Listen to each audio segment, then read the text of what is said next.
अस्सलामुअलैकुम। ये जो आपको मस्जिद नज़र आ रही है, ये हज़रत पीर पठान बादशाह तौसा शरीफ की दरगाह के साथ उनके अहद की मस्जिद है। इसकी क्लासिकियत अभी तक कायम है।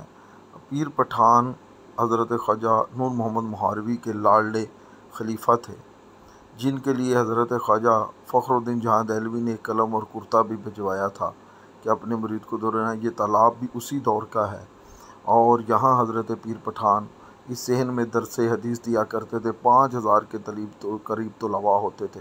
पीर पठान अपने अहद का एक बहुत बड़ा नाम है। ये उनका रोज़ा अतहर एक क्लासिकल हैसियत रखता है और इस पे नक्शो निगार और इस अहाते में दफन पीर पठान शेर वलायत है और सूफिया चिश्त का बहुत बड़ा ये आस्थाना है। यहाँ से सियाल शरीफ, गोला शरीफ और बहुत बड़े बड़े लोग यहाँ से फैज़याब हुए और शमसुद्दीन सियालवी और पीर मीर अली शाह साहब इनमें सबसे मोतबर नाम है।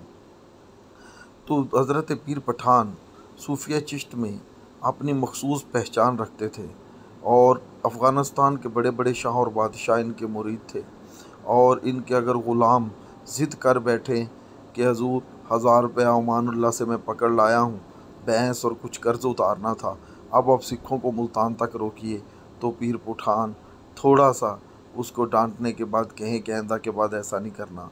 ये पीर पठान की ही शान थी।